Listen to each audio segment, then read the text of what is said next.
Assalamualaikum. Puasa Ramadan yang standar itu kelasnya intermittent fasting.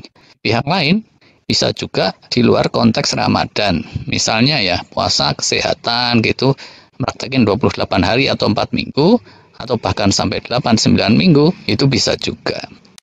Ada yang bilang manfaatnya secara kesehatan ada 6, 7, 12, atau yang lain lagi. Walaupun ini udah banyak dibanding sama sharing kebanyakan, tetap baru sekelumit saja. Yolah. Pertama, dia berpotensi mencegah kenaikan berat badan atau obesitas. Kemudian meredam spike-nya kadar gula darah. Terus meningkatkan sensitivitas insulin. Dia juga menguras glikogen, cadangan gula di otot dan liver, sehingga mempercepat masuk ke fase ketosis gitu. Ini manfaat berikutnya. Kemudian komposisi lemak tubuh juga jadi lebih baik. Kemudian dengan ketosis yang lebih cepat, autofagi juga lebih kenceng, otak jadi lebih bening. Terkait otak juga, BDNF otak juga jadi lebih berlimpah. Yang puasa jadi lebih pinter, yaitu lebih pinter dibanding kalau nggak puasa. Ada lagi, kelimpahan hormon grelin, hormon lapar. Terus salah satu buntut penting dari kelimpahan grelin itu memicu survival mode. Puasa juga bikin dopamin detox. Asupan toksik juga cenderung berkurang. Hormon pertumbuhan juga cenderung lebih berlimpah. Kualitas tidur juga lebih jos. Hormon melatonin, hormon malam, hormon tidur, antioksidan yang mantap untuk healing juga lebih berlimpah. Bakat-bakat insomnia jadinya juga mereda. Terjadi juga normalisasi ritme sirkadian atau jam biologis kita. Udah gitu kalau prakteknya benar, kita juga akan kelimpahan endorfin, hormon kebahagiaan yang juga udah kita ulas panjang lebar. Puasa juga meredam kronik stres, meredam radikal bebas, meredam oksidatif stres, dan segenap stres negatif lah gitu. Dia juga meredam inflamasi atau peradangan, kemudian meluruhkan banyak senescent cell, sel-sel peot, sel-sel zombie yang toksik. Puasa juga membawa efek detoksifikasi, mengerus racun-racun. Itu juga orang cenderung bisa melipat gandakan stem cell untuk super healing.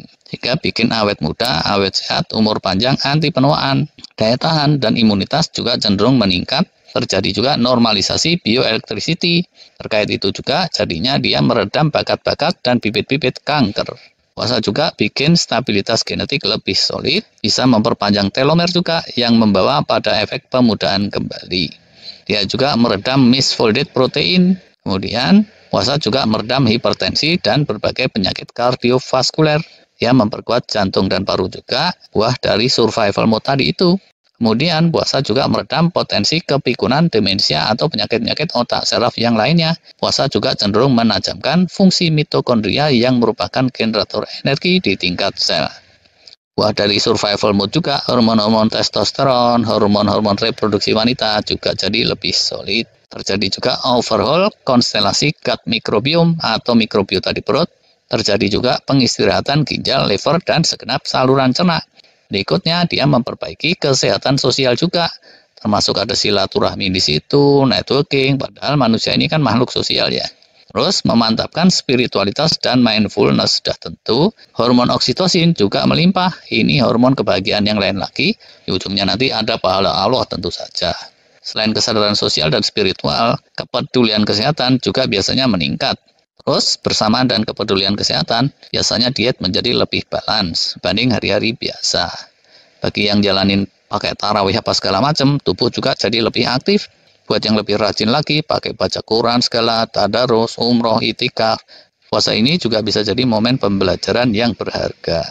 Melatih juga self-disiplin. Terus ada dampak positif pada perekonomian dan kemasyarakatan. Tentunya ini kalau THR-nya itu dibelanjakan secara rasional, nggak terus gerabak-gerubuk kredit ini itu. Belum lagi berkah mudiknya, parenting, rumah tangga, semangat perjuangan, dan seterusnya. Dan yang tadi itu kalau dicentreng lebih dalam satu-satu, bisa nggak habis-habis, subhanallah.